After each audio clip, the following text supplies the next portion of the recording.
Hello my dear one, welcome back to daily miracle affirmations.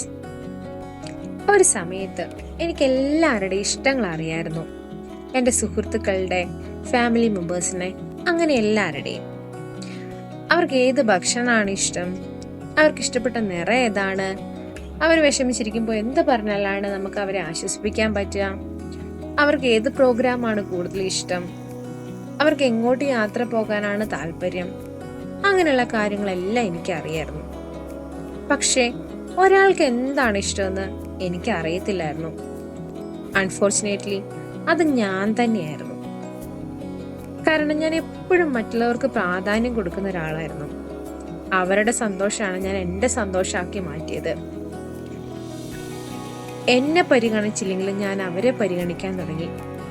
എനിക്ക് എത്ര വയ്യാതെ കിടക്കുവാണെങ്കിലും, അല്ലെങ്കിൽ എനിക്ക് എന്തെങ്കിലും ഒരു അസുഖമാണെങ്കിൽ പോലും റെസ്റ്റ് എടുക്കാണ്ട് ഞാൻ അയ്യോ അത് അവർക്ക് വേണ്ടി ചെയ്തില്ലല്ലോ എന്നോർത്ത് എന്നെ തന്നെ അവോയ്ഡ് ചെയ്തു തുടങ്ങി.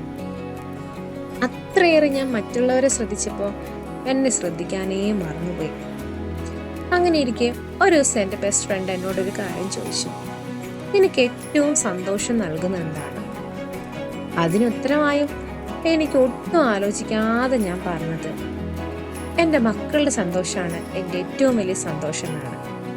അപ്പൊ അവള് ചിരിച്ചിട്ട് എന്നോട് പറഞ്ഞു, ഞാൻ ചോദിച്ചത് നിന്റെ ഇഷ്ടം എന്താണെന്നാണ്. ഒരു നിമിഷം ഞാൻ അവിടെ സ്റ്റക്കായിപ്പോയി. കാരണം പെട്ടെന്നൊരു ഉത്തരം കൊടുക്കാൻ എനിക്കില്ലായിരുന്നു. കാരണം വർഷങ്ങളായിട്ട് ഞാൻ മറ്റുള്ളവരുടെ ഇഷ്ടങ്ങൾക്കനുസരിച്ചാണ് ജീവിച്ചിരുന്നത്. അവർക്കിഷ്ടപ്പെട്ട ഭക്ഷണമാണ് ഞാൻ ഉണ്ടാക്കിയത്, അവർക്കിഷ്ടപ്പെട്ട പ്രോഗ്രാംസ് ആണ് ഞാൻ കണ്ടത്, അവരുടെ ഇഷ്ടത്തിനാണ് ഞാൻ പ്രയോറിറ്റി കൊടുത്തത്. പതിയെ പതിയെ ഞാൻ അങ്ങനെ എൻ്റെ ഇഷ്ടങ്ങളെല്ലാം മറന്നു പോയിരുന്നു. എന്ത് ചെയ്യുമ്പോഴാണ് എനിക്ക് കൂടുതൽ സന്തോഷം കിട്ടുന്നത്, അല്ലെങ്കിൽ എൻ്റെ സ്വപ്നങ്ങൾ എന്താണ്, ഇതൊന്നും എനിക്ക് അറിയില്ലായിരുന്നു. കാരണം ഞാൻ എപ്പോഴും മറ്റുള്ളവരുടെ ജീവിതത്തിലെ ഒരു കഥാപാത്രമായിരുന്നു. എൻ്റെ സ്വന്തം ജീവിതത്തിലെ ഒരു ഹീറോയിനാവാൻ ഞാൻ ശ്രമിച്ചിട്ടേ ഇല്ലായിരുന്നു. എന്നെ ഏറ്റവും വിഷമിപ്പിച്ച കാര്യം എന്താണെന്നറിയോ? ഞാൻ കൊടുത്ത സ്നേഹവും കരുതലും സമയവും അവർ എനിക്ക് അതുപോലെ തിരിച്ചു തരുമെന്ന് ഞാൻ പ്രതീക്ഷിച്ചു. പക്ഷേ ജീവിതത്തിൽ ഞാൻ പഠിച്ചത് മറ്റൊന്നായിരുന്നു. എല്ലാവരും നമ്മൾ സ്നേഹിക്കുന്നത് പോലെ നമ്മളെ സ്നേഹിക്കണമെന്നില്ല. അതുപോലെ നമ്മൾ കരുതുന്നത് പോലെ എല്ലാവരും നമ്മളെ കരുതുകയുമില്ല. ഈ തിരിച്ചറിവ് ആദ്യം എന്നെ ഒരുപാട് വേദനിപ്പിച്ചിട്ടോ.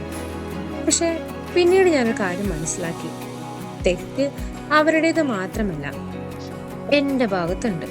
കാരണം അവർക്ക് വേണ്ടി ഞാനല്ലാതായി മാറിയില്ലേ. ഇപ്പോൾ മുതലാണല്ലോ പ്രശ്നങ്ങൾ തുടങ്ങിയത്.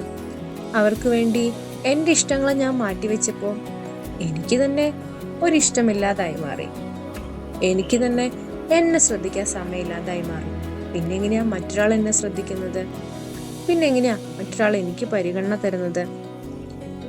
അങ്ങനെ ഈ ചോദ്യങ്ങളെല്ലാം മനസ്സിലേക്ക് ഇങ്ങനെ മാറി മാറി വന്നു. അപ്പോഴാണ് എൻ്റെ ആ ഫ്രണ്ട് എന്നോട് ചോദിച്ച ചോദ്യത്തിന് ഉത്തരം കണ്ടെത്തണം എന്നുള്ള തീരുമാനത്തിലെത്തിയത് ഞാൻ. അങ്ങനെ ഞാൻ എന്നോട് തന്നെ ചോദിക്കാൻ തുടങ്ങി, എന്താണ് നിന്റെ ഇഷ്ടം? നിന്നെ ഏറ്റവും കൂടുതൽ സന്തോഷിപ്പിക്കുന്നത് എന്താണ്? അങ്ങനെ എൻ്റെ മനസ്സിനോട് ഞാൻ തന്നെ ഈ ചോദ്യങ്ങൾ ചോദിക്കാൻ തുടങ്ങി. ഇനി ആരും എന്നെ അംഗീകരിച്ചില്ലെങ്കിലും ഞാൻ സന്തോഷവതിയാകുമോ? അങ്ങനെയൊക്കെ ഓരോരോ ചോദ്യങ്ങളായിട്ട് ചോദിക്കാൻ തുടങ്ങി. ആദ്യമൊക്കെ അതിന് ഉത്തരം കിട്ടിയപ്പോൾ ഇതൊരു സ്വാർത്ഥത പോലെ എനിക്ക് തുടങ്ങി. പിന്നെ പിന്നെ എനിക്ക് മനസ്സിലായി, ഞാൻ എന്നെ പരിഗണിച്ചെങ്കിൽ മാത്രമേ മറ്റുള്ളൊരാൾ എന്നെ പരിഗണിക്കുകയുള്ളൂ. അപ്പം ഞാൻ എന്ത് ചെയ്യും? എന്നെ തന്നെ സ്നേഹിക്കാൻ തുടങ്ങി. എനിക്ക് പരിഗണന കൊടുക്കാനും തുടങ്ങി. ഒരു ചോക്ലേറ്റ് കിട്ടുമ്പോൾ പോലും ഒരു പീസ് ഞാൻ എനിക്ക് സ്വന്തമായി നൽകാൻ തുടങ്ങി. എൻ്റെ സെൽഫ് കെയറിന് ഞാൻ ടൈം കണ്ടെത്താൻ തുടങ്ങി. അങ്ങനെ പതിയെ ഞാൻ എന്നെ തന്നെ മാറ്റാൻ തുടങ്ങി. അപ്പോഴാണ് എനിക്കൊരു കാര്യം മനസ്സിലായത്, സ്വയം സ്നേഹിക്കുക എന്ന് പറയുന്നത് സ്വാർത്ഥതയല്ല, സ്വയം നമ്മൾ മറക്കുന്നതാണ് അപകടമെന്ന്. ഇത് ഞാൻ ഇപ്പോഴും എല്ലാവരെയും സ്നേഹിക്കുന്നു, എല്ലാവരെയും സഹായിക്കുന്നു, അതുപോലെ അവരുടെ ഇഷ്ടങ്ങളും നിറവേറ്റി കൊടുക്കുന്നു. പക്ഷെ ഒരു വ്യത്യാസമുണ്ട് കേട്ടോ, അതിനിടയിൽ ഞാൻ എന്നെ മറന്നിട്ടില്ല. എൻ്റെ ഇഷ്ടങ്ങളും എനിക്ക് വേണ്ട പരിഗണനയും ഞാൻ കൊടുക്കുന്നുണ്ട്. നമ്മൾ നമ്മുടെ ജീവിതത്തിൽ എല്ലാവർക്കും വെളിച്ചാകാൻ ശ്രമിക്കുമ്പോൾ നമ്മുടെ ഉള്ളിലെ വിളക്ക് അണയാതെ ശ്രദ്ധിക്കണം. അല്ലെങ്കിൽ ഒരു രാത്രി നമ്മൾ തട്ടിത്തടഞ്ഞ് വീണു പോകും. അതുപോലെ എല്ലാവരെയും മനസ്സിലാക്കാൻ ശ്രമിക്കുമ്പോൾ ഒരിക്കലെങ്കിലും നമ്മൾ സ്വയം മനസ്സിലാക്കാനും ശ്രമിക്കണം. കാരണം ഈ ലോകത്ത് നമ്മൾ ഏറ്റവും കൂടുതൽ സമയം ജീവിക്കാൻ പോകുന്നത് നമ്മളോടൊപ്പം തന്നെയാണ്. സോ മറ്റുള്ളവർക്ക് കൊടുക്കുന്ന സ്നേഹത്തിലും പരിഗണനയിലും കുറച്ചെങ്കിലും നമുക്കായി കൂടി മാറ്റിവെക്കാൻ ശ്രമിക്കണം. ബിക്കോസ് സെൽഫ് കെയർ എന്ന് പറയുന്നത്, അല്ലെങ്കിൽ സെൽഫ് ലവ് എന്ന് പറയുന്നത് ഞാൻ എന്നെ തന്നെ സ്നേഹിക്കുന്നു എന്ന് പറയുന്നതല്ല. വർഷങ്ങളായി ചിലപ്പോൾ നമ്മൾ അവഗണിക്കപ്പെട്ടിരുന്ന നമ്മുടെ തന്നെ സ്വന്തം ഹൃദയത്തോട് ഇനി ഞാൻ നിന്നെ ഒരിക്കലും അവഗണിക്കില്ല, അല്ലെങ്കിൽ ഇനി ഞാൻ നിന്നെ ഒരിക്കലും മറക്കില്ല എന്ന് പറയുന്നത് കൂടിയാണ്. അന്ന് എനിക്ക് എല്ലാവരുടെയും ഇഷ്ടങ്ങൾ അറിയാമായിരുന്നു. ഇന്ന് എനിക്ക് എൻ്റെ ഇഷ്ടങ്ങൾ അറിയാം. അതാണ് എൻ്റെ ജീവിതത്തിൽ സെൽഫ് ലവ് കൊണ്ട് സംഭവിച്ച മാറ്റം.